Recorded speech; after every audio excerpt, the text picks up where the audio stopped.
नमस्कार आपल्या भावांना बहिणींना. काय चाललंय भावा बहिणींचं? आता चहा पाणी म्हणायचंच नाही, भाऊ बहीण सांगतच नाही प्याल्याच्या का नाही, आपल्याला कमेंटमध्ये सांगतच नाही. मग चहाचं काय विचारणारच नाही आज मी. भाऊ बहीण आपली सांगत नाही ते पेलोय की चांगली कॉफी बिपी काय मस्त बाकी असं आपल्याला कमेंटमध्ये सांगत नाही. तर कसं आहे भावा बहिणींनो, कोण उपाशी असलं किंवा जेवण केलेलं असलं तर आपल्याला काय प्रश्नच पडत नाही ना विचारायचा कोणाला. का आपल्याला आपलं कोण म्हणानाच तर आपण का म्हणायचं आपल्या जेवायचंय का जेवण करायचंय का, हे आपले काय कारण भावा बहिणींनो. मस्त आपण सगळं करून बसलोय, सगळं पुढं पुढं पुढं पुढं पुढं करून बसलोय भावा बहिणींनो. त्याचा काय सुद्धा अर्थ राहिला नाही आणि काय त्याचा उपयोग माणसांनी केला नाही. आणि आपण तर येडं होतोच, जाऊ द्या म्हणायचो आपण. सगळं जावं दिलं, सगळं विसरून जायचे, हे करायचे. पण भावा बहिणीनं आता आपण बी कसं केलंय की मोठा लड्डगुड आपल्या काळजावर ठेवलाय. की आपण किती बी प्रेम दिला, आपण किती बी जीव लावला, आपण किती जीवापाड प्रेम केला तर ती माणूस नाहीच म्हणतंय. माझ्यासाठी काय केलं आणि काहीही केलं तर भावा बहिणीनं मग सगळं केलंय मी, सगळं सगळं करून बसली आहे. प्रेम केलंय, सगळं सगळं देणं घेणं सगळं. कुठं काय खड्डा असेल तिथं भरून काढलेला आहे, हे आहे. पण ते माणूस नाहीच म्हणतंय, आपल्यासाठी काहीच केलं नाही ना. आपल्याला कोण बघतच नाही आणि हेच नाही. आणि आपण सर्वांसाठी केलं पण आपल्याला कोण बघतच नाही. तर भावा बहिणीनं बिगर बघता, बिगर ही करता, बिगर माया करता, किंवा बघितलंच नसतं किंवा मायाच केली नसती पहिल्यापासनं तर ती आजपर्यंत माणूस राहिला असतं का? नसतं डोक्यात विचार आणून ते आपलं ते एकटंच कुठंतरी भटाकलं. म्हणजे एवढं करून सुद्धा माणसं नाही म्हणतात भावा बहिणीनं. म्हणल्या मग आता आपण असं ठरवलंय, असं बी नाही आणि तसं बी नाही. किती बी माणसाला दिलं घेतलं हे केलं तरी नाहीच म्हणतंय. मग द्यायचं बी नाही आणि घ्यायचं बी नाही असं ठरवलंय भावा बहिणीनं. आणि कोणाला बोलायचं बी नाही आणि कोणाच्या नादाला बी लागायचं नाही असं ठरवलंय. मग आता कुणी खाल्लं का नाही खाल्लं आपल्याला काय घेणं देणं आहे कोणाचं. ज्याच्या त्याच्या घरात कोण काय करतं कोण नाही, आपले काय कारण बघायचे कोणाचे. तर भावा बहिणींनो मला काय म्हणायचंय, आईचं प्रेम वेगळं असतं. किती बी लेकरांनी काय केलं हे केलं तरी आईला माया येते ही होती. पण आपल्यावली माया सगळी तोडून टाकली भावा बहिणींनो. म्हणजे आपण कोण आहे की आपण कुठला आहे असं जवळनं जरी आपण चाललो की ती माणूस आपलं पुढं आलं तर ती माणूस आपल्याला साईड देऊन जातंय. आणि दुसऱ्याला मात्र इतकं प्रेमाने बोलतंय, गुलुगुलू बोलतंय, हसतंय, खेळतंय. मग भावा बहिणीनं माझ्या जीवाला कसं वाटत असेल.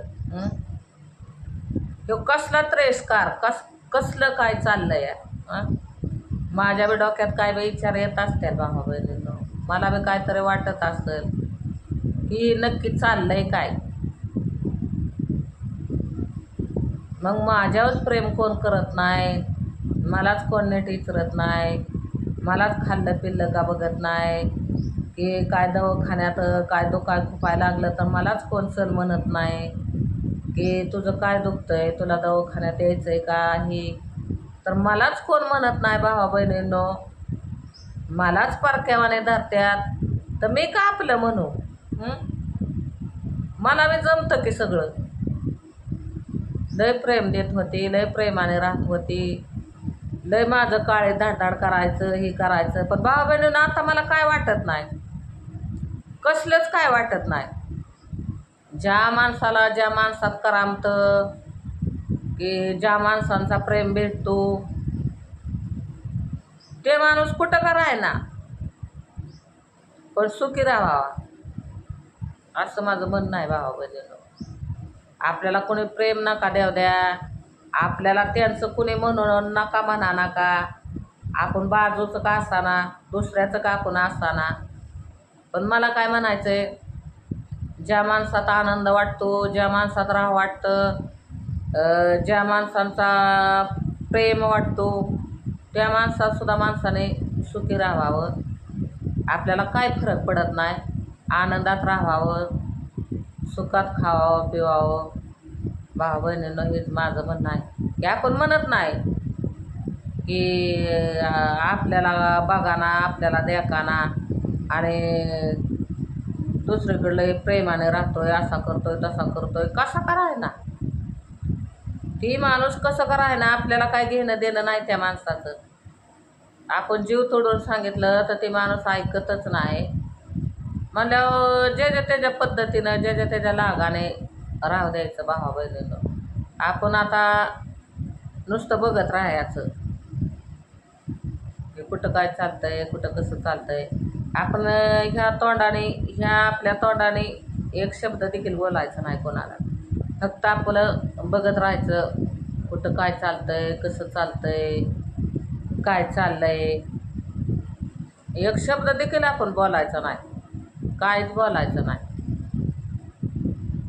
आपल्याला बोलायचा अधिकारच नाही आणि आपण बोलू बी नाही आणि मध्ये चोंबड्यावाने करू बी नाही भावा बहिणींनो, असं ठरवलंय आपण. अरे अवघडच झालं बाया, कुशाला बडाडत बसली मी, नुसतंच चाललंय बोल बच्चन भाषण आपलं माझं.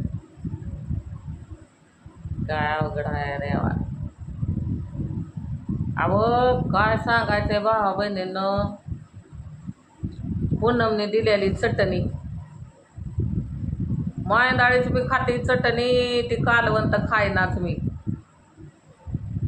अशी गोड लागते मला तर ते कामावर सुद्धा नेते मी चटणी. तर बाया म्हणतात लय भारी लागते, कुठनं आणली चटणी, तर मी म्हणलं बाया माझ्या पूनमने दिली चटणी. म्हणलं पूनम इकडं भेटाय आलती तेव्हा तिनं घेऊन आलती. तर भावा बहिणीनं जवसाची चटणी मला इतकी आवडते ना, तर लई खाते मी. त्या आवीनं तर एकदाच खाल्ली या, ते आका पुडा मी संपावला. भावा बहिणीनं 2-3 चपात्या केल्या बघा आणि तांबाट्याची चटणी केली, इतकी मस्त केली का नाही चटणी, तर सगळीच आवीला देऊन टाकली मी. आवीला म्हणलं शेंग केली बघा, गवारीची शेंग न तांबाट्याची चटणी.